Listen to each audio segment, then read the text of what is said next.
हमारा जो चैप्टर चल रहा था वो एरिया, हमारा जो चैप्टर चल रहा था पैरामीटर एरिया एंड वॉल्यूम, परिमाप क्षेत्रफल और आयतन।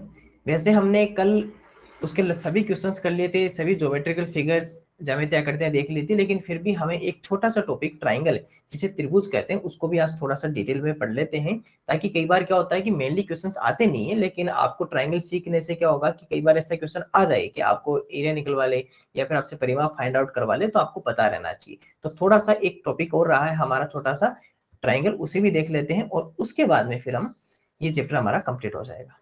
देखो सबसे पहले हम चलते हैं हमारे ट्राइंगल की ओर। एक्चुअल में ट्राइंगल होता क्या, त्रिभुज कहते किसे हैं? सर ऐसा कोई भी ज्योमेट्रिकल फिगर, ऐसी कोई भी ज्यामितीय आकृति जिसके अंदर 3 साइड्स हो, 3 भुजा हो, 3 उसमें वर्टेक्स, 3 शीर्ष या शिखर हो, और 3 उसमें एंगल्स, उसमें 3 कोण हो, उसे हम क्या कहेंगे सर? ट्राइंगल या त्रिभुज कह रहे हैं। तो पहला पॉइंट ये होना चाहिए कि ट्राइंगल में टोटल साइड्स कितनी? 3, टोटल वर्टेक्स 3, एंगल 3, भुजा कितनी? 3, शीर्ष 3, और कोण भी कितने होते हैं? 3 होते हैं। Number second point, sir triangle के जो इनसाइड वाले जो टोटल एंगल्स होते हैं, इनसाइड कितने एंगल्स है? 3 एंगल्स है, और टोटल एंगल्स का सम कितना होता है सर? 180 डिग्री। अगर आपके त्रिभुज के अंदर के जो तीनों कोण हैं, अगर अंदर के तीनों कोणों का अगर आप योग करोगे तो आपको कितना मिलेगा सर? 180 डिग्री मिलेगा। कितना मिलेगा? 180 डिग्री। अब मान लो कि एक आपको 60 दिया हुआ, एक 30 दिया हुआ है, और पूछे कि एंगल सी कितना है, तो 60 30 कितना? 90। टोटल कितना होता है? 180। तो ये 90 माइनस कर देंगे, तो ये वाला कितना हो गया? 90। इस तरह भी आपको पता हो, कर सकते हो, लेकिन आपको ये पता होना चाहिए कि सर ट्राइंगल के जो इनसाइड वाले जो एंगल होते हैं, या त्रिभुज के अंदर के कोणों का योग या इनसाइड एंगल्स का सम कितना होता है? 180 डिग्री, 180 डिग्री होता है। चलिए इसके बाद में एक पॉइंट ये वाला मैं साथ में बता दूंगा आगे। अब देखो types of triangles, types of triangles, त्रिभुज के कौन कौन से प्रकार होते हैं? देखो अलग अलग ट्राइंगल्स होते हैं, अलग अलग टाइप्स के होते हैं। देखिए सबसे पहले हम उस ट्राइंगल की ओर बढ़ते हैं। देखो साइड्स के ऊपर एक तो भुजाओं के अनुसार ट्राइंगल्स होते हैं, और एक हमारे एंगल्स के अनुसार ट्राइंगल्स होते हैं। अलग अलग टाइप्स के ट्राइंगल होते हैं। सबसे पहले एक काम करो, सबसे पहले हम यहाँ से स्टार्ट करते हैं। एक होता है सर इक्विलेटरल ट्राइंगल। ये कौन सा सर? Equilateral triangle. तो पहला ट्राइंगल कौन सा देखना है सर हमें? Equilateral triangle.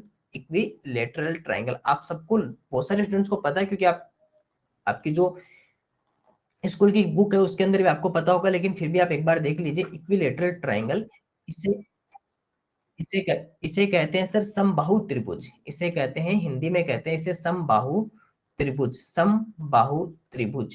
तो जो हिंदी में पढ़ना चाहते हैं वो उसको वर्ड को लिख लीजिएगा कि समबाहु त्रिभुज किसे कहते हैं। अब देखो लिखना कुछ नहीं है, माइंड में याद करो। देखो नाम क्या दिया हुआ है? इक्विलेटरल, तो इक्वल है, इक्विलेटरल मींस इक्वल। सम यानी समान, बाहु यानी भुजा, जिसकी सभी भुजाएं समान हो, जिसकी ऑल साइड्स आर इक्वल। जैसे मान लो कि ये एक ट्राइंगल है अपने पास में, और अगर इस ट्राइंगल की जैसे ए बी सी आपके पास में ट्राइंगल है, और इसकी ऑल साइड्स आर इक्वल, इसका मतलब वन वन, एक एक डेस लगा है ना सभी के ऊपर, मतलब तीनों साइड्स इक्वल है। तो sir all sides are equal, all three sides are equal, all three sides are equal, यानी कि इक्विलेटरल हो जाएगा। All three sides are equal, उसे क्या कहेंगे सर? इक्विलेटरल, इक्विलेटरल ट्राइंगल कहेंगे। All three sides are equal, उसे क्या कहेंगे सर? इक्विलेटरल ट्राइंगल कहेंगे। जिसकी तीनों भुजाएं क्या होती है सर? बराबर होती है। तीनों भुजाएं क्या होती है सर? बराबर। तीनों भुजाएं बराबर हो, जिसे क्या कहेंगे सर? तीनों भुजाएं बराबर हो, उसे क्या कहेंगे सर? इक्विलेटरल ट्राइंगल, जिसे हिंदी में कहते हैं समबाहु। तो देखो नाम से स्पष्ट है, क्या लिखा हुआ है? समबाहु। सम यानी समान, बाहु यानी भुजा, इक्विलेटरल, इसका मीन्स क्या हो गया सर? इक्वल। इक्विलेटरल वर्ड में, इक्विलेटरल जो वर्ड है, उस इक्विलेटरल वर्ड में क्या छिपा हुआ है सर? इक्विलेटरल वर्ड में ही छिपा हुआ है क्या? इक्विलेटरल क्या छिपा हुआ है? इक्वी, इक्वल छिपा हुआ है, और उसे इक्वल को हम क्या कहेंगे सर? इक्विलेटरल कहेंगे। ध्यान रखना, उसे क्या कहेंगे? इक्विलेटरल ट्राइंगल कहेंगे। ओके, तो ये पहला पॉइंट था कि इक्विलेटरल ट्राइंगल हो गया। पहला पहला जो हमारे पास में टाइप है उसे क्या कहेंगे सर? इक्विलेटरल ट्राइंगल कहेंगे। अब इसके बाद में देखिए नंबर सेकंड, पहला पहला ये ट्राइंगल हो गया अपने पास में, कौन सा हो गया सर? Equilateral triangle. ये हमारे पास में हो गया सर इक्विलेटरल ट्राइंगल, और ये हमारे पास में हो गया इक्विलेटरल ट्राइंगल।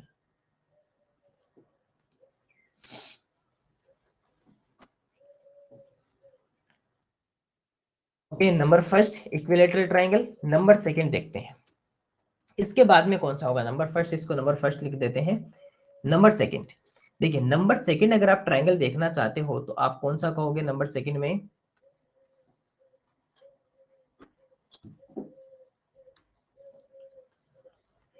नंबर सेकंड, अब देखिए नंबर सेकंड कौन सा ले लेते हैं, ये ले लेते हैं आइसोसेल्स ट्रायंगल। इसका क्या नेम है सर? Isosceles triangle. ओके कोई बात नहीं, आइसोसेल्स आइसोसेलेस जो भी आप आपके जो लैंग्वेज में आप बोलते हो वो आप बोल लेना इसको, है ना। जो आप डेली आप जिस लैंग्वेज में आप इसको कंटिन्यू रखते हो उसी में रख लेना, आइसोसेल्स या आइसोसेलेस जो भी आप कहते हो, आइसोसेलेस या आइसोसेल्स ट्राइंगल, जिसे कहते हैं सर समद्विबाहु त्रिभुज। समद्विबाहु त्रिभुज तो नाम से स्पष्ट है, समद्विबाहु त्रिभुज। वैसे हिंदी में इसका स्पष्ट हो रहा है, इंग्लिश में नहीं हो रहा तो कोई बात नहीं, इंग्लिश में आप याद रख लेना कि आइसोसेलेस या आइसोसेल्स किसे कहते हैं सर? ये कहते हैं जिसकी टू साइड्स इक्वल हो, सम समान, द्वि यानी दो, बाहु यानी भुजा। तो सर मान लो कि ये एक ट्राइंगल अपने पास में, ये एक क्या सर अपने पास में एक ट्राइंगल है ए बी और सी। अगर मान लो इसकी टू साइड्स इक्वल होगी, इसकी टू साइड्स इक्वल होगी और एक साइड इसके इक्वल नहीं होगी, तो ये क्या कहलाएगा सर? हमारे पास में आइसोसेलेस या आइसोसेल्स ट्राइंगल कहलाएगा, समद्विबाहु त्रिभुज, समान दो भुजाएं वाला त्रिभुज कहलाएगा। ऐसे ट्राइंगल में ध्यान रखना है, ये जो यहाँ वाले जो दोनों एंगल होंगे ना, जो बेस वाले जो दोनों एंगल होंगे नीचे वाले, ये दोनों क्या होंगे सर? बराबर होंगे। मान लो कि ये दोनों साइड्स इक्वल है ना, ये दोनों साइड्स इक्वल है ना, इसकी जो साइड्स दोनों इक्वल होगी वो जिस लाइन के ऊपर टच हो रही है, जैसे ये लाइन यहाँ पे आके ये लाइन यहाँ पे आकर, तो जो साइड्स इक्वल नहीं है, जो साइड जो भुजा इसकी बराबर नहीं है, उस भुजा पर जो कोण बनेंगे दोनों के, ये भी इसके ऊपर कोण बना रही है, ये भी इस पे एंगल बना रही है, तो ये दोनों एंगल क्या होंगे सर? इक्वल होंगे, ध्यान रखना। तो एंगल इक्वल कौन से होंगे? ओके, एक एंगल इक्वल कौन से होंगे? समान त्रिभुज कोण कौन से होंगे सर? जिन दो भुजाओं के अगर जो बराबर भुजाएं हैं, उन दोनों बराबर भुजाओं के जो जिस भुजा पे ये टच कर रही है, जिस पे कोण बना रही है, जिस पे एंगल बना रही है, वो दोनों एंगल या कोण हमारे पास में क्या होंगे सर? इक्वल या बराबर होंगे। तो ये हमारे पास में कौन सा हो जाता है? आइसोसेलेस ट्राइंगल्स, या जिसे कहते हैं सर समद्विबाहु त्रिभुज, यानी समान दो भुजाओं वाला। सम यानी समान, द्वि यानी दो, और बाहु यानी भुजाओं वाला त्रिभुज कहलाएगा सर समद्विबाहु त्रिभुज। और उसे क्या कहते हैं सर? आइसोसेलेस ट्राइंगल्स या आइसोसेल्स ट्राइंगल कहेंगे। आपने समझ लिया। इसमें देखो एक पॉइंट, ये वाला पॉइंट ध्यान रखना कि इसके अंदर जो आपके पास में जो एंगल होंगे वो कौन से इक्वल होंगे? तो आप कहोगे कि सर एंगल वो इक्वल होंगे जहां पर ये दोनों जो आपकी बराबर वाली भुजाएं है ना, जो दोनों इक्वल साइड्स है, जो दो बराबर भुजाएं, वो दोनों भुजाएं थर्ड साइड पे कहाँ जाके मिल रही है? ये इसकी थर्ड साइड है, ये दोनों साइड्स क्या है? इक्वल है, और ये दोनों इसके ऊपर एंगल बना रही है ना, तो ये दोनों एंगल क्या होंगे सर? हमारे इक्वल इक्वल होंगे, ये दोनों इक्वल इक्वल एंगल होंगे। ध्यान रखना, जितना एंगल ये होगा उतना ही होगा। मान लो कि ये 80 डिग्री है तो ये भी कितना होगा? 80 डिग्री होगा। अगर ये 20 है तो ये भी 20, ये 120 तो ये भी 120। इसलिए क्या होंगे सर? ये दोनों एंगल इक्वल होंगे, लेकिन कौन से सर? जो दो भुजाएं आपस में बराबर। मान लो कि ऐसा कोई ट्राइंगल आपको दिया हुआ है ना, ऐसा ट्राइंगल दिया हुआ है और आपको कह दिया कि ये दोनों साइड्स इक्वल है, तो कौन से एंगल इक्वल होंगे? तो आप कहोगे सर ये दोनों इसके ऊपर टच कर रही है तो ये दोनों एंगल इसके इक्वल होंगे, क्योंकि ये दोनों तो इक्वल है और ये कहाँ मिल रही है? इसके ऊपर बना रही है एंगल्स, कोण यहाँ बना रही है, तो ये दोनों इसके इक्वल होंगे। एक पॉइंट ये भी ध्यान रखना। इसके अलावा थर्ड ट्राइंगल, इसमें जो जो मेन पॉइंट है ना, जो मुख्य पॉइंट हमें याद रखने में, केवल उसी के ऊपर डिस्कस कर रहे हैं, वही हमें याद रखना है, उसकी ज्यादा डीपली जाना नहीं है, क्योंकि हमें जितना काम होगा, जितने से हमारे क्वेश्चन सोल्व हो जाएंगे उतने ही पढ़ेंगे इसके अंदर। पॉइंट नंबर 3, जो थर्ड टाइप है वो कौन सा सर हमारे पास में? Scalene triangle. स्केलिन या स्केलिन, जो भी आप मतलब आपकी जो डेली लैंग्वेज है आप इसको क्या बोलते हो वही ध्यान रखना, क्योंकि आपने जो अभी तक सीखा वही आपके साथ में रहेगा ज्यादा। तो स्केलिन या स्केलाइन ट्राइंगल, जिसे कहते हैं सर विषम बाहु त्रिभुज। जिसे क्या कहते हैं? विषम बाहु त्रिभुज। विषम बाहु त्रिभुज, अब देखो नाम से स्पष्ट है सर, विषम बाहु, जिसकी विषम सभी भुजाएं क्या है सर? अलग अलग है, सभी भुजाएं क्या है? अलग अलग है, स्केलिन या स्केलाइन ट्राइंगल कहते हैं। जैसे मान लो कि ये आपके पास में एक ट्राइंगल है, ये एक अपने पास में त्रिभुज है ए बी और सी। तो सर इसके अंदर ध्यान रखना, तीनों भुजाएं क्या होगी सर? अलग अलग होगी। ये 2 कर देते, इसको 3 कर देते, all sides are different different, तीनों भुजाएं आपकी का हो अलग अलग हो। उसे कहेंगे सर, क्या कहेंगे? उसे कहेंगे विषम बाहु त्रिभुज, उसे कहेंगे सर स्केलिन ट्राइंगल कहेंगे। इस बात का ध्यान रखना। तो आपने तीनों टाइप्स देख लिए। अब देखो, अगर आपको मैं थोड़ा सा इसमें और डीपली बता देता हूँ, छोटी सी बात और बता देता हूँ इसकी, कि अगर मान लो कि इसकी ऑल साइड्स अलग अलग है, यहाँ से आप समझना है, तीनों को मैं एक साथ लिख रहा हूँ,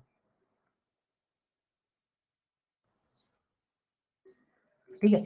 अगर मान लो भुजाएं अलग अलग हो, अगर आपकी साइड्स अगर डिफरेंट डिफरेंट हो, इक्वल नहीं हो, तो ध्यान रखना इसके जो एंगल्स होंगे ना, जो एंगल्स होंगे वो भी क्या होंगे सर, डिफरेंट डिफरेंट एंगल्स भी क्या होंगे, डिफरेंट डिफरेंट, इसीलिए मैं तीनों को अलग अलग कर रहा हूँ। अगर आपके पास में टू साइड्स इक्वल है तो टू एंगल्स इक्वल इक्वल होंगे, और अगर तीनों साइड्स ही बराबर है, तीनों भुजाएं बराबर है, ऑल साइड्स आर इक्वल है, तो इसके एंगल्स भी क्या होंगे सर, इक्वल इक्वल होंगे, एंगल्स भी क्या होंगे, इक्वल इक्वल। अब बताओ एंगल कितने होंगे, तो सर टोटल कितना होता है 180, और उसको थ्री पार्ट्स में डिवाइड कर दो तो कितना आएगा सर 60 डिग्री। इसका मतलब कि सर ऑल एंगल्स क्या होंगे सर, 60 डिग्री के एंगल्स होंगे, तो ये भी 60 डिग्री, ये भी 60 डिग्री, ये भी 60 डिग्री, क्योंकि 180 तभी होगा थ्री पार्ट्स में डिवाइड होगे, इक्वल इक्वल थ्री पार्ट्स कर दो। कब सर, जब तीनों भुजाएं बराबर हो, ऑल साइड्स आर इक्वल, इसका मतलब इक्विलेटरल ट्रायंगल के अगर आप एंगल्स देखना चाहो तो एंगल्स कितने कितने होते हैं सर, 60 डिग्री के होते हैं। समबाहु त्रिभुज का जो कोण होता है वो प्रत्येक कोण कितना होता है सर, 60 डिग्री का होता है। केवल इसका पता कर सकते हो, बाकी का नहीं पता कर सकते। क्यों? क्योंकि इसमें तो इक्वल इक्वल है, तो 180 में हमने 3 का डिवाइड कर दिया, क्योंकि टोटल कितना होता है 180, 180, उसमें हमने 3 का भाग कर दिया, तो कितना आ गया सर, 60 60 60 आ गया। लेकिन कब, जब sir all sides are equal तो ऑल एंगल्स आर इक्वल। अगर सभी भुजाएं बराबर है तो सभी कोण भी क्या होंगे सर, बराबर होंगे। अगर टू साइड्स आर इक्वल, अगर दो भुजाएं बराबर है तो वो दोनों भुजाएं जिस तीसरी भुजा पे कोण बनाएगी, जो टू साइड्स जिस थर्ड साइड पे क्या बनाएगी, एंगल्स बनाएगी, वो दोनों एंगल्स क्या होंगे, इक्वल इक्वल होंगे। अगर आपके पास में स्केलिन ट्रायंगल है या आपके पास में विषम बाहु त्रिभुज है, इसका मतलब ऑल साइड्स आर डिफरेंट, कोई भुजा बराबर नहीं है, सभी भुजाएं अलग अलग है, तो सभी कोण भी क्या होंगे सर, हमारे पास में अलग अलग होंगे, all angles are different different. ठीक है, ये हमारे पास में तीन टाइप्स थे। अब सुनना, इन्हीं तीन टाइप्स के हमारे पास में फॉर्मूलाज भी क्या होंगे सर, हमारे पास में अलग अलग होंगे। इन्हीं तीन टाइप्स के हमारे पास में फॉर्मूलाज भी क्या होंगे, अलग अलग होंगे। कैसे? देखो, पहला अपने पास में जो ट्राइंगल आपके पास में दिखाई दे रहा है, ये एक तरीके से क्या हो गया, ये वही ट्राइंगल हो गया, तीनों साइड्स इक्वल इक्वल, क्योंकि अगर एक ए है, एक बी है और एक सी है, तो तीनों साइड्स इक्वल अलग अलग है, तो ये कौन सा हो गया सर हमारे पास में, स्केलियन ट्राइंगल। कौन सा हो गया, स्केलियन ट्राइंगल कह सकते हो इसे। ठीक है, इसे कहते हैं सर विषम बाहु त्रिभुज, विषम बाहु त्रिभुज जिसे कहते हैं, विषम बाहु त्रिभुज इसे कहते हैं। ठीक है, विषम बाहु त्रिभुज। अब देखो, अगर आपको मान लो कि जो ट्राइंगल है, उस ट्राइंगल में आपको बेस दिया हुआ है, ये आपके पास में जो ये वाली आपको साइड मान लो पूरी दी हुई है जहां पर बेस है, तो ये हमारे पास में क्या हो गया सर, बेस, या सर जिसे आधार कहते हैं। अब सुनना, क्वेश्चन में फॉर्मूला कौन सा यूज करना है वो हमें ये बताएगा। अगर मान लो क्वेश्चन में आपको आधार या बेस गिवन है, और इसके साथ में सर हमें हाइट गिवन है, इसके साथ में हमें क्या दी हुई है सर, हाइट भी हमें गिवन है, हमें ऊंचाई भी दी गई है, तो आपको ऊंचाई दी गई है और आधार दिया हुआ है, तो आधार और ऊंचाई दोनों दी हुई है, बेस और हाइट अगर आपको दोनों गिवन है, तो आप कौन सा फॉर्मूला यूज करोगे सर, इसके एरिया अगर आपको निकालना हो तो एरिया के लिए यूज करोगे 1/2 मल्टीप्लाई बेस मल्टीप्लाई हाइट। अगर आपको इसका क्षेत्रफल निकालना हो और आपको आधार और ऊंचाई दोनों दी हुई हो, तो इसका सूत्र लिखोगे 1/2 गुणा आधार गुणा ऊंचाई, 1/2 गुणा आधार गुणा ऊंचाई, ये आप इसका सूत्र यूज करोगे, ध्यान रखना इस सूत्र का उपयोग करोगे। दूसरी रही बात पेरीमीटर की। अब सर पेरीमीटर या परिमाप एक्चुअल में होता क्या है सर, चारों तरफ की बाउंड्री होती है, तो इन तीनों को प्लस कर दो, पेरीमीटर तो फिक्स रहेगा। पेरीमीटर तो किसी भी आप ट्राइंगल का पता कर लो, किसी भी ज्योमेट्रिकल फिगर का पता कर लो, चाहे अगर मैं इस तरह की कोई ज्योमेट्रिकल फिगर लिख दूं तो आपसे मैं पूछ उसका ट्राइंगल कितना है, तो सर टोटल बाउंड्री प्लस कर लो, टोटल बाउंड्री प्लस करते क्या हो जाएगा, इसका पेरीमीटर आ जाएगा। तो पेरीमीटर का तो सेम फॉर्मूला है कि ऑल साइड्स को क्या कर दो सर, प्लस कर दो, सभी भुजाओं का योग कर दो, ये पेरीमीटर होगा। तो ध्यान रखना, अगर आपको ऐसा कोई ट्राइंगल है जिसके अंदर आपको बेस गिवन है और हाइट गिवन है, आधार दिया हुआ है और ऊंचाई दी हुई है, उस समय किस सूत्र का यूज करोगे, कौन से फॉर्मूला का यूज करोगे एरिया के, 1/2 मल्टीप्लाई बेस इंटू हाइट, 1/2 गुणा आधार गुणा ऊंचाई। ये जरूरी नहीं इसके लिए नो, इसके अलावा यहाँ पर आइसोसेलेस या हमारे पास में इक्विलेटरल वो भी आ सकते हैं, विषमबाहु, समबाहु, समद्विबाहु। लेकिन अगर आपको हाइट गिवन है और बेस गिवन है, ये इंपॉर्टेंट पॉइंट है, बेस और हाइट अगर दोनों गिवन है, अगर आधार और ऊंचाई दोनों दी हुई है, तो कौन से फॉर्मूला लगाएंगे, 1/2 मल्टीप्लाई बेस इंटू हाइट, 1/2 गुणा आधार गुणा ऊंचाई लगाएंगे। इसके बाद में देखो, अगर मान लो एक फॉर्मूला होता है जिसका नाम होता है हेरोन्स फॉर्मूला, इसे कहते हैं हेरोन का सूत्र कहते हैं, इसे क्या कहते हैं, हेरोन का सूत्र। और ये हेरोन का सूत्र पता है कौन से कब यूज करता है, देखो एक्चुअल में हेरोन का सूत्र यूज तब किया जाता है जब मान लो आपके पास में स्केलियन ट्रायंगल हो, आपके पास में कौन सा स्केलियन ट्रायंगल हो, इसे स्केलियन ट्रायंगल कह देता हूं मैं। अगर मान लो आपके पास में विषम बाहु त्रिभुज हो, आपके पास में कौन सा त्रिभुज हो, विषम बाहु त्रिभुज आपके पास में दिया हुआ हो, और विषम बाहु त्रिभुज का आपको क्या पूछ लिया सर, हमें क्षेत्रफल या एरिया फाइंड आउट कर लिया। एरिया तो पूछ लिया, अब आपको ना तो बेस गिवन है, बेस नहीं दिया हुआ है, और हाइट भी आपको नहीं दी हुई है, हाइट भी आपको नहीं दिया हुआ, यानी आधार आपको नहीं दिया हुआ है, आधार भी आपको नहीं दिया हुआ है और ना ही उसकी ऊंचाई दी हुई है, ना ही उसकी क्या दी हुई है, ऊंचाई दी हुई है। ये दोनों ही तो आपको गिवन नहीं है। अब आपको गिवन क्या है इसके अंदर, सुनना, अगर मान लो ऐसा कोई क्वेश्चन है और जिसमें आपको गिवन या दिया हुआ क्या है सर, आपको केवल उसकी साइड्स गिवन है, उसके क्या दी हुई है सर, साइड्स, या उसकी भुजाएं आपको पता है कि इसकी इतनी इतनी भुजाएं हैं। जैसे ये अभी आपके सामने जो डायग्राम दिखाई दे रहा है ब्लू कलर में, उसमें सर हमको साइड्स पता है ए बी और सी। मान लो आपको साइड्स गिवन है कि ये इतने सेंटीमीटर है, इतने मीटर है, इतने मीटर है, या इतने सेंटीमीटर है। आपको तीनों साइड्स पता है और तीनों साइड्स अलग अलग है। तीनों साइड्स क्या है सर, डिफरेंट डिफरेंट है। तीनों साइड्स कैसी है, डिफरेंट डिफरेंट है, इक्वल नहीं है। तीनों साइड भुजाएं आपकी अलग अलग है और आपको केवल भुजाएं पता है, इसके अलावा आपको इस क्वेश्चन में कुछ नहीं पता। और आपको कहता है कि अब बताओ कि इसका क्षेत्रफल कितना है। आपको अगर ये दिया हुआ है कि आपको तीनों भुजाएं आपको पता है कि एक भुजा इतनी है, एक भुजा इतनी है, एक भुजा इतनी है, साइड्स आपको गिवन है, और आपको पूछ ले कि सर इसका ये बताइए कि इसका क्षेत्रफल कितना होगा, इसका एरिया कितना होगा।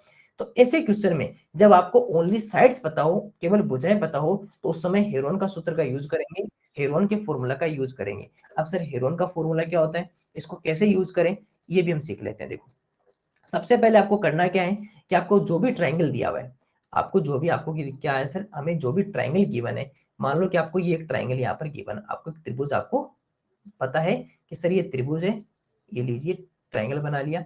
और आपको ये गिवन है कि ये साइड आपकी ए है, ए सेंटीमीटर, ये बी सेंटीमीटर और ये सी सेंटीमीटर।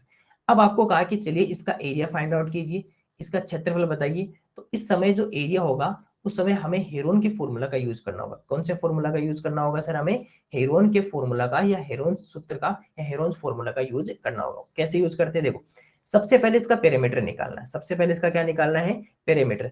अगर सर मैं इसके पेरीमीटर की बात करूंगा तो आप उसे क्या कहोगे, पेरीमीटर, जिसे हिंदी में क्या कहते हैं सर, परिमाप। सर पेरीमीटर बोले तो बाउंड्री, पेरीमीटर बोले तो बाउंड्री, परिमाप कहे तो सर उसकी चारों तरफ की सीमा, मतलब ए प्लस बी प्लस सी, ये हो गया सर। इसके बाद में क्या करना है, इस पेरीमीटर का सेमी पेरीमीटर निकालना है। क्या निकालना है sir, semi perimeter, semi perimeter. इसका मतलब सर अर्ध परिमाप, क्या निकालना है सर, अर्ध परिमाप इसका निकालना है। ध्यान रखना, अर्ध परिमाप का मतलब क्या होता है कि सर जो भी आपने पेरीमीटर निकाला है उसका 1/2 कर दो। तो पेरीमीटर का क्या कर दो सर, 1/2। परिमाप का आधा कर दो, मतलब sir a plus B plus C upon 2 कर दो। क्या कर दो sir, a plus B plus C upon 2। और इसको लिखते किससे, इसको लिखते हैं सर s से। किससे लिखते हैं, s से। ये s में सीधा s भी लिख सकता था, लेकिन आपको ये ध्यान रखना है कि s का मीन्स क्या होता है। एस लिखते किसे सर, सेमी पेरीमीटर को कहते हैं, अर्ध परिमाप को। जो भी आपके पास में पेरीमीटर है उसका क्या कर देना है, 1/2 कर देना, पहला पॉइंट। अब आती है सर बात एरिया के ऊपर। तो सर एरिया या क्षेत्रफल का जो फॉर्मूला होता है वो क्या होता है, जब आपको हेरोन का फॉर्मूला यूज करना हो। और हेरोन का फॉर्मूला कब यूज करोगे, जब आपके पास में तीनों साइड्स अलग अलग दी हुई हो। अगर आपको तीनों भुजाएं अलग अलग गिवन हो, तीनों साइड्स इक्वल नहीं हो, तो क्या करना है सर, हमें एरिया या क्षेत्रफल निकालने के लिए हेरोन के फॉर्मूला का यूज करना है। और हेरोन का फॉर्मूला क्या होता है, ये होता है under root S, S minus A, S minus B और एस माइनस सी। ये हमारे पास में क्या होता है सर, हेरोन का फॉर्मूला होता है, under root S, S minus A, S minus B और एस माइनस सी। अब आप कहोगे सर ये क्या कर दिया आपने, ये कैसे सोल्व कर ले। अब देखो, एस का मीन्स क्या हो गया कि अगर मान लो एस क्या, ये सेमी पैरामीटर है, तो यहाँ से कोई ना कोई वैल्यू आएगी तो वो यहाँ पे पुटअप करेंगे। फिर एस में से ए को माइनस करेंगे। ए क्या है सर, पहली साइड, बी क्या है सेकंड साइड, और सी क्या है थर्ड साइड। और फिर इनको क्या कर देंगे सर, आपस में मल्टीप्लाई, क्योंकि यहाँ पर देखो मल्टीप्लाई का साइन रहेगा ना, कोई भी साइन नहीं होगा, तो आपस में फिर क्या कर देंगे, मल्टीप्लाई कर देंगे। और इस तरह हम क्या करेंगे सर, हेरोन के फॉर्मूले का यूज करते हुए ऐसे ट्राइंगल का हम एरिया निकाल सकते हैं जिस ट्राइंगल की सभी साइड्स क्या होगी sir, all sides are different different, सभी भुजाएं जिसकी बराबर बराबर अलग अलग हो, सॉरी अलग अलग हो, और उसका हमें क्षेत्रफल या एरिया फाइंड आउट करना हो। तो सबसे पहले पेरीमीटर या एरिया निकाल, पेरीमीटर या परिमाप निकालो। उसके बाद में उसका सेमी पेरीमीटर अर्ध परिमाप फाइंड आउट करो। और फिर हेरोन का फॉर्मूला यूज करो, S, S minus A, S minus B और एस माइनस सी। अब एक काम करते हैं, इससे रिलेटेड एक क्वेश्चन बना लेते हैं। उस क्वेश्चन को बनाने से आपको थोड़ा और अच्छे से समझ में आ जाएगा कि सर एक्चुअल में इस क्वेश्चन को करते कैसे, इस क्वेश्चन को बनाते कैसे हैं। तो देखो, हेरोन के फॉर्मूले को सीखने के लिए हम एक क्वेश्चन के ऊपर डिस्कस कर लेते हैं, ताकि आपको पता चल लग जाए कि हेरोन के फॉर्मूला का यूज क्या कैसे करना है, और उससे फिर हमें एरिया कैसे फाइंड आउट करेंगे। देखो क्वेश्चन में क्या लिखा है, क्वेश्चन लिखा हुआ है find the area, find the area of a triangle, find the area of a triangle whose two sides are 18 centimeter and 10 centimeter, whose two sides are 18 centimeter and 10 centimeter respectively, and the perimeter is 42 centimeter. इसका मतलब आपको two sides given है और perimeter आपको given है और आपको area find out करना है। उस त्रिभुज का क्षेत्रफल ज्ञात कीजिए जिसकी दो भुजाएं, तो आपको 18 सेमी और 10 सेमी आपको पता है और परिमाप आपको 42 सेमी दिया हुआ है। चलिए, सबसे पहले ट्रायंगल दिया हुआ है तो पहले डायग्राम बनाना जरूरी है ऐसे क्वेश्चंस में। हमेशा जब भी ऐसे क्वेश्चंस आए जो ज्योमेट्रिकल फिगर की क्वेश्चन हो, ज्यामितीय आकृति को, तो पहले उसकी ज्योमेट्रिकल फिगर बनाओ। हमने क्वेश्चन ये बना लिया। अब देखो सर, इसमें आपको ट्रायंगल हमने बना लिया, ठीक है। अब क्या करना है सर, इस ट्रायंगल के हमने जो जो साइड्स हमें गिवन है वो लिख लेते हैं। दो साइड तो हमें दी हुई है, दो भुजाएं दी हुई है, टू साइड्स गिवन है 18 और 10 सेंटीमीटर। तो मान लेते हैं कि ये हमारे पास में 18 सेंटीमीटर है और ये हमारे पास में 10 सेंटीमीटर है। ये दो गिवन है, दो भुजाएं दी हुई है। ये हमें नहीं पता, ये हमें नहीं पता नहीं है कितनी है, पता कर लेंगे। इसके अलावा सर हमें पेरीमीटर गिवन है। हमें क्या दिया हुआ है सर, परिमाप हमें दिया हुआ है, पेरीमीटर दिया हुआ है और वो कितना दिया हुआ है सर, 42 सेंटीमीटर हमें गिवन है, 42 सेंटीमीटर या 42 सेमी हमें दिया हुआ है। अब एक बात बताओ, पेरीमीटर या परिमाप एक्चुअल में होता क्या है सर, ए प्लस बी प्लस सी तो होता है, तीनों भुजाओं का योग ही तो होता है, तीनों भुजाओं का सम, थ्री साइड्स का सम, तो क्या होता है, पेरीमीटर या परिमाप होता है। और ये हमारे पास में कितना है सर, 42 सेंटीमीटर। अब देखो, ए आपको पता है, मान लेते हैं कि ये आपकी भुजा ए है, ये साइड बी है और ये साइड कितनी है, सी। तो सर ये 18 सेंटीमीटर पता है और इसके साथ में 10 सेंटीमीटर और plus C is equal to 42। ये दोनों मिलाकर इधर कितना हो गया, 28, और 28 plus C is equal to कितना, 42। अब ये 28 इधर प्लस का है, हमें तो सी चाहिए, तो उधर जाके किसका हो जाएगा, माइनस का। तो c is equal to 42 minus 28, तो पीछे कितना रहेगा, 2, और पीछे कितना आ गया, 12। तो 12 और 2 कितने हो गए सर, 14। तो हमारे पास कितना आ गया सर, 14 सेंटीमीटर। तो अपने पास में जो c है, या जो हमारे पास में c भुजा है या c साइड है, वो हमारे पास में कितनी है सर, 14 सेंटीमीटर है। और इसकी वैल्यू कितनी आ गई सर, अब हमारे पास में 16 होके इसकी वैल्यू आ गई 14 सेंटीमीटर। ये हमें पता चल गया। तो तीनों भुजाएं आ गई, थ्री साइड। देखो, आपको थर्ड साइड नहीं दी हुई थी, लेकिन पेरीमीटर गिवन था, परिमाप आपको दिया हुआ था और टू साइड्स दी हुई थी। इसका मतलब कि पेरीमीटर एक्चुअल में होता है क्या है, तीनों साइड्स का प्लस ही तो होता है। तो आपको पता है 18 ये 10 ये तो कितना 28, तो यही हो गया। अब टोटल कितना चाहिए हमें तीनों का मिलाकर सर, 42। तीनों का मिलाकर ही तो 42 है, 28 ये दोनों है, तो पीछे कितना रह गया सर, 14 रह गया। पीछे कितना रह गया, 14। तो ये हमारे पास में कितना आ गया सर, 14 सेंटीमीटर ये हमारे पास में रहेगा।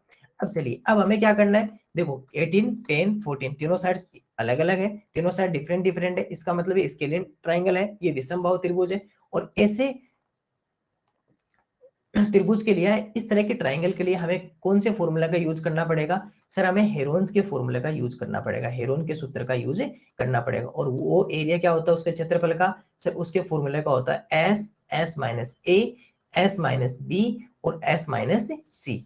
अब देखो, पहले हमें एस फाइंड आउट करना है सर। एस क्या है, एस क्या होता है सर, एस होता है सेमी पेरीमीटर, अर्ध परिमाप, यानी कि जो भी आपका पेरीमीटर है उसका हाफ कर दो। तो पेरीमीटर का क्या कर दें सर, हाफ कर दें। तो टोटल पेरीमीटर कितना हमारे पास में, 42। अगर नहीं, आपको नहीं पता हो, पहले यहाँ नहीं लिखा हुआ हो, तो इन तीनों को प्लस कर लो, पहले से गिवन है 42। तो सर 42 का अगर आप हाफ करोगे तो कितना आ जाएगा सर, 21 सेंटीमीटर।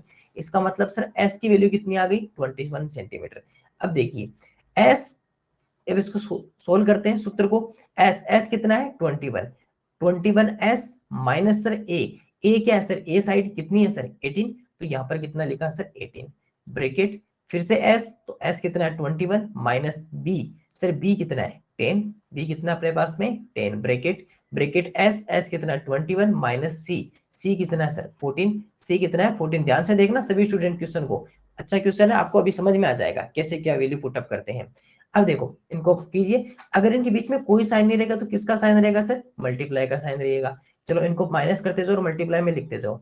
21 मल्टीप्लाई 21 में से 18 माइनस करो, तो 18 और 3 कितने होते हैं, 21 होते हैं, तो ये 3 आ गया। मल्टीप्लाई 21 में से 10 माइनस किया तो 11, मल्टीप्लाई 21 में से 14 माइनस करो तो 6 और 1 कितना हो गया सर, 7। तो ये कितना आ गया, 7 आ गया।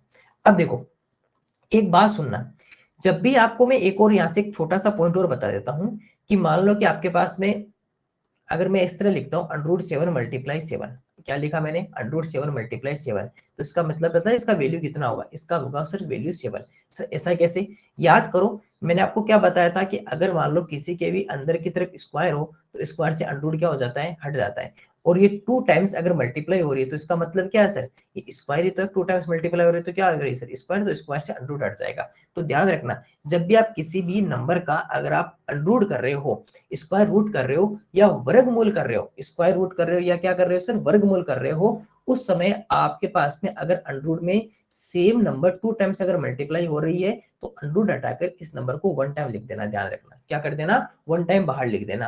अब आपको सर ये क्यों सिखाया, ये देखो यहाँ यूज करेंगे। एक बात बताओ, 21 को मैं क्या लिख सकता हूँ, 21 को क्या लिख सकता हूँ, 7 मल्टीप्लाई 3 नहीं लिख सकता सर, ये क्यों लिखा, देखो क्योंकि मुझे इसे बाहर लेके जाना है, यहाँ पर 3 है, 11 को तो 11 ही लिख सकते हो, और ये क्या रहेगा सर, 7 रहेगा। अब देखो 1 टाइम और 1 टाइम, तो 2 टाइम 7 है, तो 2 टाइम 7 है तो बाहर कितने टाइम आ जाएगा, 1 टाइम आ जाएगा। मल्टीप्लाई सर 2 टाइम्स 3 है तो बाहर 1 टाइम आ जाएगा।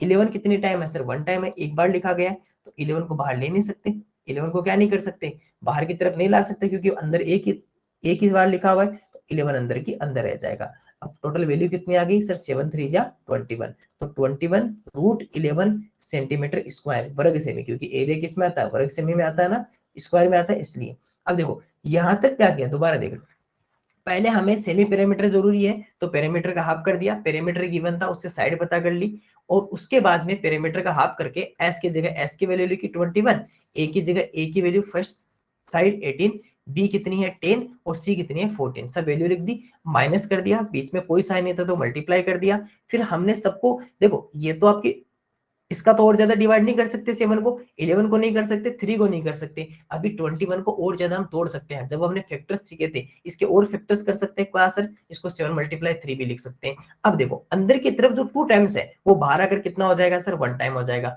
तो 7 2 टाइम्स था बाहर 1 टाइम हो गया, 3 2 टाइम्स था बाहर 1 टाइम हो गया, 11 बाहर आ नहीं सकता, तो 11 को 11 रख दिया, तो आंसर कितना आ गया, 21 रूट 11 सेंटीमीटर स्क्वायर।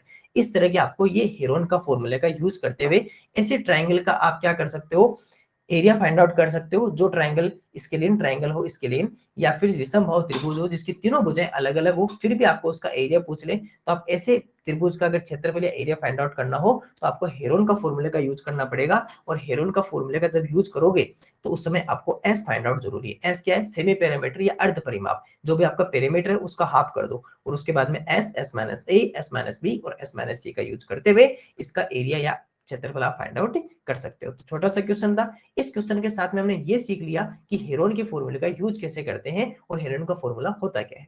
अब चलिए इसके आगे की ओर बढ़ते हैं। आगे की ओर लिखा हुआ है कि अगर आपके पास में ऐसा कोई ट्राइंगल हो, ऐसा त्रिभुज हो जिसे कहते हैं सर इक्विलेटरल ट्राइंगल कहते हैं, जिसे क्या कहते हैं, इक्विलेटरल ट्राइंगल कहते हैं, जिसे कहते हैं सर समबाहु त्रिभुज। अगर आपके पास में समबाहु त्रिभुज दिया हो तो समबाहु त्रिभुज का मतलब क्या हो गया सर, जिसकी सभी भुजाएं बराबर हो, सभी कोण जिसके बराबर हो, मतलब 60 डिग्री के एंगल हो, तो इक्विलेटरल मतलब ऑल साइड्स आर इक्वल और ऑल एंगल्स आर इक्वल।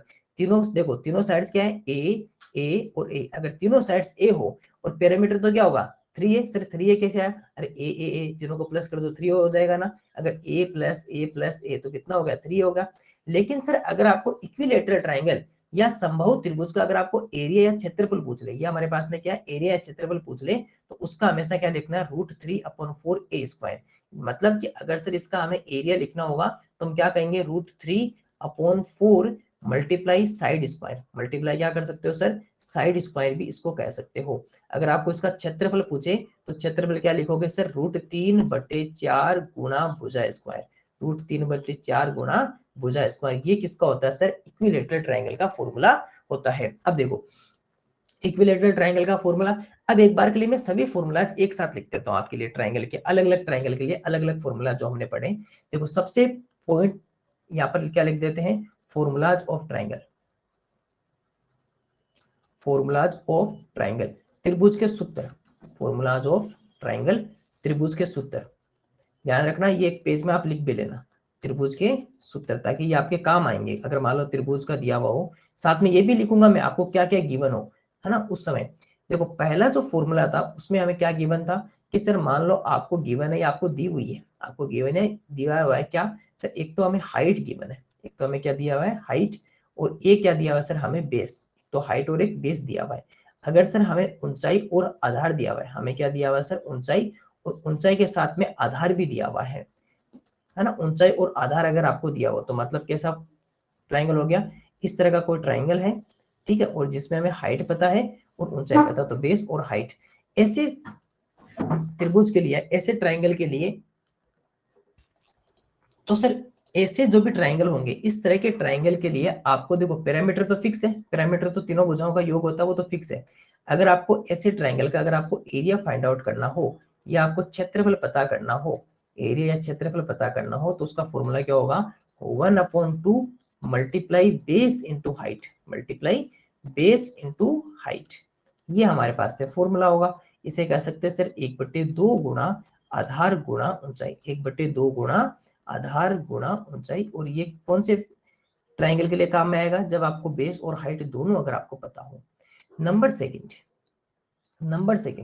अगर आपके पास में ऐसा कोई ट्राइंगल हो जिसमें आपको गिवन क्या हो सर, 3 साइड्स गिवन हो, तीनों भुजाएं आपको पता हो, 3 साइड्स गिवन हो, और 3 साइड्स आपको, 3 भुजाओं आपको क्या दी हुई हो सर, तीनों भुजाएं दी हो, 3 भुजाएं आपको दी हुई हो, और वो ट्राइंगल किस तरह का ट्राइंगल हो सर, वो एक्चुअली मतलब तीनों भुजाएं अलग अलग हो, या 2 भुजा बराबर और 1 भुजा अलग हो, है ना, इस तरह का आपको मान लो 3 साइड्स आपको गिवन है, तीनों साइड्स आपको पता है। उस समय मान लो कि आपको ये एक ट्राइंगल दिया हुआ है, और इसमें ए बी सी इसमें लिख लेते हैं तीनों साइड्स को, है ना, आपको मान लो ए बी और सी दिया हुआ है। इस समय आप कौन से फॉर्मूला का यूज करोगे सर, हेरोन्स के फॉर्मूले का यूज करोगे। और हेरोन्स का फॉर्मूले के लिए पहले क्या निकालना होता है सर, सेमी सेमी पेरीमीटर अर्ध परिमाप, जिसका मतलब क्या होता है sir, a plus B plus C upon 2। और इसके बाद में सर इसका जो एरिया, या सर जिसे क्षेत्रफल आप कहते हो, एरिया या क्षेत्रफल, इसका फॉर्मूला क्या बन जाएगा सर हमारे पास में, under root S S minus A S minus B और एस माइनस सी, ये बन जाएगा। इसके बाद में मान लो कि आपके पास में थर्ड ट्राइंगल कौन सा था, triangle number 3। Triangle number 3 sir एक ऐसा ट्राइंगल जिसमें आपको क्या गिवन है सर, एक इक्विलेटरल ट्राइंगल है। कौन सा है, इक्विलेटरल ट्राइंगल है, इक्विलेटरल ट्राइंगल आपको गिवन है, इक्विलेटरल ट्राइंगल। अगर आपको इक्विलेटरल ट्राइंगल, या सर जिसे समबाहु त्रिभुज जिसे कहते हैं, समबाहु त्रिभुज, समबाहु त्रिभुज सर अगर आपको गिवन है, ये समबाहु त्रिभुज दिया हुआ है, इसका मतलब कि सर इस तरह का कोई ट्राइंगल होगा, है ना, ये मान लो ये ट्राइंगल है, और इसकी सभी भुजाएं क्या होगी सर, बराबर होगी, तो ये भी ए, ये भी ए और ये भी ए, तो तीनों साइड्स इक्वल है इसकी।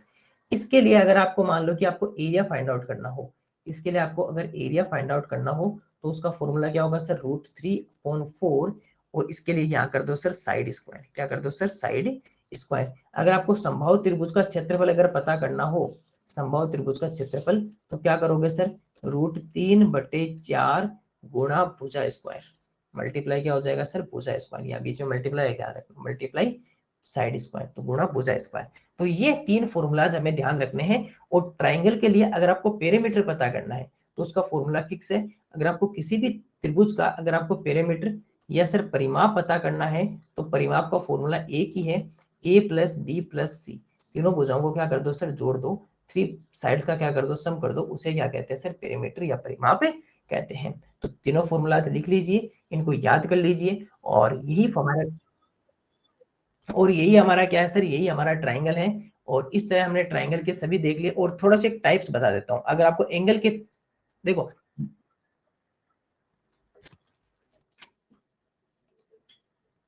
इसके अलावा अगर मान लो कि आपको ट्राइंगल एंगल के बेस पे आपको पूछा जाए, तो एंगल के बेस पे ट्राइंगल कौन कौन से होंगे, देखो एंगल के बेस पे एक होता है acute angle, acute triangle, sorry acute triangle, जिसे कहते हैं सर न्यून कोण त्रिभुज, जिसे क्या कहते हैं, न्यून कोण त्रिभुज, या न्यून कोण त्रिभुज करती मान लीजिए इसे। तो न्यून कोण या एक्यूट एंगल का मतलब ही क्या होता है sir, less than 90, less than 90 degree. तो सर इसके जो ऑल एंगल्स होंगे या सभी कोण होंगे, वो कैसे होंगे सर, लेस देन 90 होंगे। All angles acute, acute angles होंगे, तो लेस देन क्या होंगे सर, लेस देन 90 डिग्री होंगे, उसे बोलते हैं न्यून कोण त्रिभुज, एक्यूट ट्राइंगल। इसके बाद में अगर मान लो आपको एक दिया हुआ ऑब्ट्यूज ट्राइंगल, अगर आपको दिया हुआ अधिक कोण त्रिभुज, आपके आपको इसके अलावा एक और टाइप कौन सा होता है, अधिक कोण त्रिभुज। तो अधिक कोण त्रिभुज में भी ऐसा नहीं है कि सभी कोण इसके 90 से ग्रेटर हो जाएंगे, नहीं, ओनली वन एंगल, ओनली क्या रहेगा सर, वन एंगल, केवल इसका एक कोण क्या होगा सर, वो 90 डिग्री से ज्यादा होगा, केवल एक कोण, सभी नहीं हो सकते, क्योंकि टोटल मिलाकर ही कितना होता है 80, 180 होता है, तो सभी 90 से ज्यादा नहीं हो सकते ना, केवल एक कोण क्या होगा सर, अगर 90 से ज्यादा हो, only one angle is greater than 90, तो वो क्या कहलाएगा सर, ऑब्ट्यूज एंगल या अधिक कोण त्रिभुज कहलाएगा। इसके अलावा सर एक और होता है सर राइट ट्राइंगल, जिसे क्या कहते हैं सर, समकोण त्रिभुज, जिसे क्या कहते हैं, समकोण त्रिभुज, राइट ट्रायंगल। मैंने पहले बताया था ना, ये राइट ट्रायंगल या समकोण त्रिभुज सर, जिसका वन एंगल जो होता है वो कितना होता है, राइट एंगल या 90 डिग्री होता है। जिसका एक कोण कितना होता है सर, 90 डिग्री होता है, उसे क्या बोलते हैं, समकोण त्रिभुज, या उसे बोलते हैं राइट ट्रायंगल कहते हैं। तो इस तरह ये एंगल्स के, अगर एंगल्स के तरीके से देखेंगे तो 3 टाइप्स होते हैं, और साइड्स की तौर पर देखेंगे बेस्ड ऑन साइड, तो वो भी कितने होते हैं, 3 टाइप्स होते हैं, स्केलिन ट्रायंगल, आइसोसेलेस ट्रायंगल्स, या इक्विलैटरल ट्रायंगल, समबाहु त्रिभुज, समद्विबाहु त्रिभुज और विषमबाहु त्रिभुज। तीनों के लिए हमने अलग अलग, हमने इसके एरियाज के फॉर्मूले देखे, पेरीमीटर का फॉर्मूला फिक्स होता है, तीनों किस टाइप के दिखाई देते हैं, तीनों के लिए कौन कौन सा फॉर्मूलाज काम में आएगा। अगर बेस मल्टीप्लाई हाइट दिया हो तो बेस और हाइट आपको गिवन हो तो 1/2 मल्टीप्लाई बेस मल्टीप्लाई हाइट काम में लेंगे, 1/2 गुणा आधार गुणा ऊंचाई काम में लेंगे। अगर आपको हेरोन्स का फॉर्मूला यूज करना हो तो उसके लिए आपको तीनों साइड्स पता होनी चाहिए, साइड्स पता नहीं है तो पेरीमीटर से साइड निकाल लेंगे, और उसके लिए सबसे पहले हम क्या निकालेंगे, सेमी पेरीमीटर, अर्ध परिमाप निकालेंगे, a प्लस बी प्लस सी तीनों का पेरीमीटर, और उसका कर देंगे हाफ। उसके बाद में एरिया के लिए क्या हो जाएगा, S, S minus A, S minus B और एस माइनस सी। इसके ऊपर फिर हमने क्वेश्चन बनाया, पेरीमीटर गिवन था, 2 साइड्स गिवन थी, थर्ड साइड हमने पेरीमीटर से फाइंड आउट कर ली, एस निकाला, एस के बाद में वैल्यू पुटअप किया, और हमारे पास में क्या आ गया, सिर्फ एरिया आ गया। इसके अलावा सर, अगर आपको मान लो इक्विलैटरल ट्रायंगल गिवन हो, अगर समबाहु त्रिभुज आपको दिया हुआ हो और उसका अगर आपको एरिया फाइंड आउट करना हो, क्षेत्रफल पता करना हो, तो √3/4 साइड स्क्वायर √3/4 गुना भुजा स्क्वायर क्या आएगा सर, इसका एरिया का फॉर्मूला आएगा। तो इस तरह हमने ट्रायंगल के भी जो क्वेश्चंस थे उनको भी देख लिया, कि ताकि मान लो कि आपके कई बार क्वेश्चन आ जाए कि आपको इस तरह का कोई ट्रायंगल दिया हुआ है, उसकी साइड्स दी हुई है, और आपसे पूछ ले कि इसके ट्रायंगल का फॉर्मूला बताओ, या आपको हाइट और बेस आपको दे दे। अगर आपको हाइट और बेस आपको गिवन हो उस समय पूछ ले, या फिर आपको कह दे इक्विलैटरल ट्रायंगल है या समबाहु त्रिभुज है और इसका एरिया फाइंड आउट करो, आपको भुजा दी हुई है, तो भुजा तो तीनों तरफ एक ही होगी, साइड तो सेम होगी। तो क्या होगा, नॉर्मली जो हमारे पास में जो ज्यादा डीपली नहीं जाकर जितना आपके लेवल में आ सकता है, हमने वो ट्रायंगल का देख लिया। बाकी क्यूब, क्यूबॉइड, रेक्टेंगल, स्क्वायर, वो सब हमने पहले ही देख चुके हैं, सर्कल जिसे वृत्त कहते हैं वो सबको देख चुके हैं। तो ये हमारा एक छोटा सा टॉपिक इसमें और रहा था, उसको भी हमने इसको कंप्लीट कर लिया। इस तरह हमने सभी क्वेश्चंस और सभी टाइप्स की जो आपके लेवल की थी, सभी ज्योमेट्रिक फिगर्स, उन सब पे डिस्कस कर लिया है। और अब जाके ये अपना चैप्टर जो है एरिया, पेरीमीटर और वॉल्यूम, अब जाके कंप्लीट हुआ है। और अब हम क्या करेंगे, अब हम अगली क्लास के अंदर इसके जो क्वेश्चंस हैं, जो अपने एरिया, पेरीमीटर, वॉल्यूम के कुछ क्वेश्चंस पे डिस्कस कर लिया, लेकिन अब जो 100 क्वेश्चंस जो हमारी बुक के हैं, जो मैथ्स प्रैक्टिस बुक है, उसके क्वेश्चंस पे डिस्कस करेंगे। आपसे फिर मुलाकात करेंगे हमारी अगली क्लास में क्वेश्चंस के साथ में। तब तक के लिए थैंक यू, पढ़ते रहिएगा, अच्छी तैयारी करते रहिएगा, क्योंकि एग्जाम आपकी बहुत ही जल्द आने वाली है। Thank you.